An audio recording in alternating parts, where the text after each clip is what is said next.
Hi, this is a quick demo and an overview of the Mutation Collider rack extension for Reason.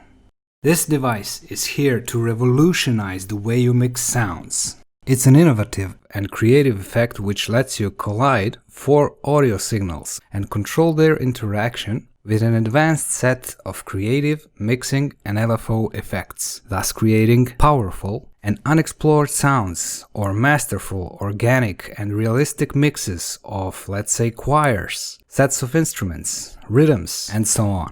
You can also use it to create sick rhythm cuts with an ease unseen in any device prior to Mutation Collider. Let me show you what I mean by organic mix. I'm using 4 synths as my audio inputs over here. The cool thing is you can name them. Let's call this bass. Let's call this distortion.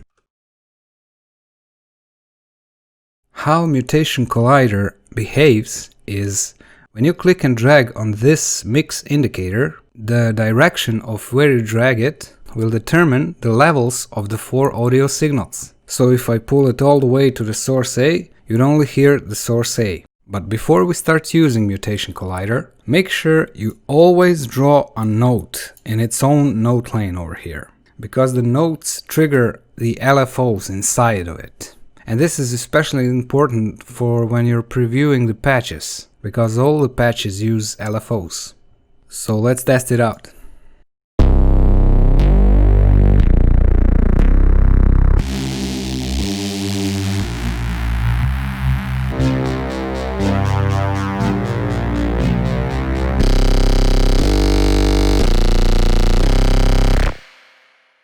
And now the mix.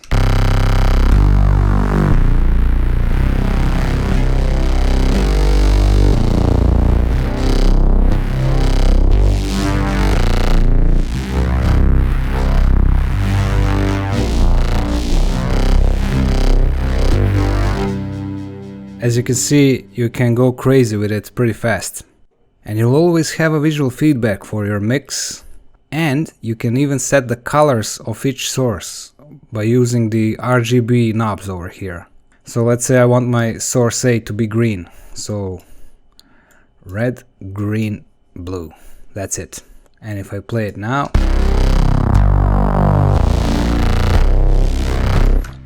cool, right? So where does the third dimension come in? With the LFOs.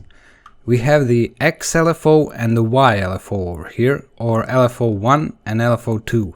And these LFOs are our own revolutionary LFX LFOs. And their specialty is that you can draw a custom wave for your LFO modulations. So let's slowly bring them into the game. Let's position our mix indicator over here. And I'm gonna set the depth of this modulation to 0 so you can actually see it come in when I play it. Okay, let's turn it on. Remember, always have a note running. You can rhythmically trigger LFOs by drawing notes like, let's say this. It's not important which notes you draw. What's important is the timing of the notes. So if you set the LFO to retrigger, it will retrigger here, here, and here, and so on. But it's always important to have a note running. So let's play it and see the effect of the LFO on our main display over here.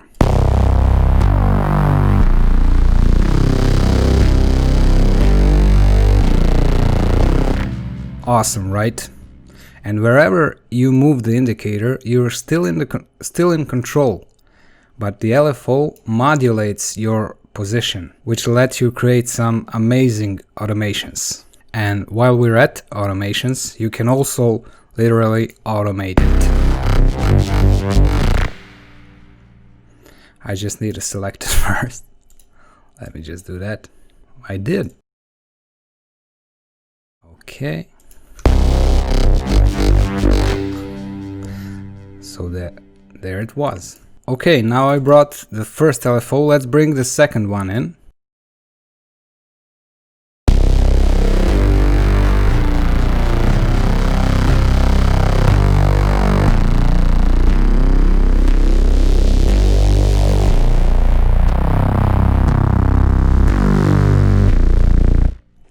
I think we can all agree that this type of mix is awesome. And also impossible with conventional ways. Okay, now that we went over the essentials, let's see what else is packed inside Mutation Collider.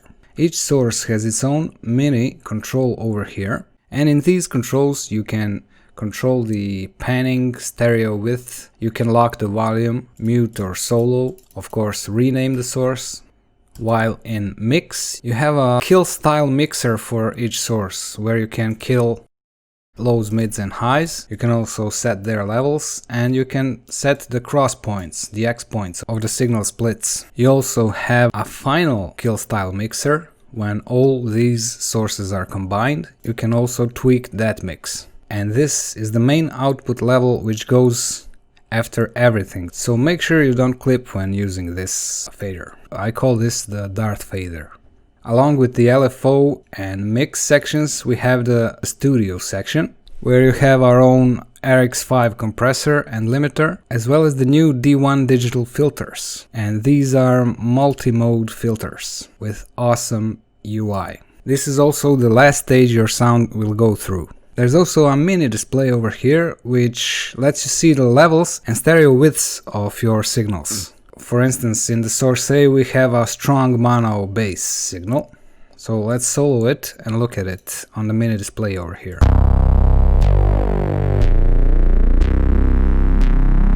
While our C source is a bit wider, and you should also be able to see it over here.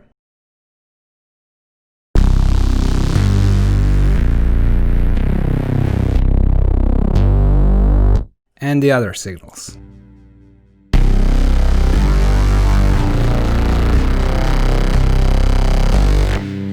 Now this display may look simple, but it's an awesome quick way to look at the stereo image you'll be creating with Mutation Collider. So it'll help you position the signals perfectly across the entire stereo space and create a great sounding final result. So that's about it with the basics. Now let's hear some more of the sound.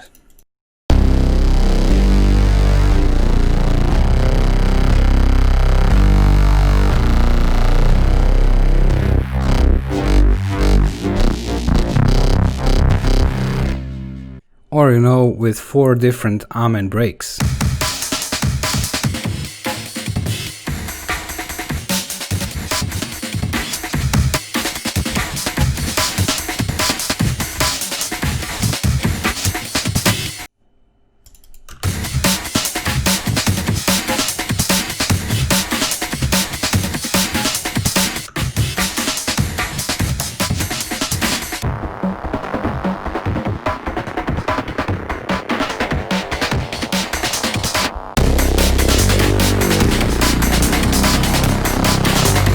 So basically the possibilities are endless. You can use it to, for instance, let's say create women's choir here, men's choir here, children's section over here, all combined, or instruments over here, and then create some cinematic effects. So you can basically go for as natural sound as possible, or you can go, you know, Ninja Jedi style and try to break to another dimension.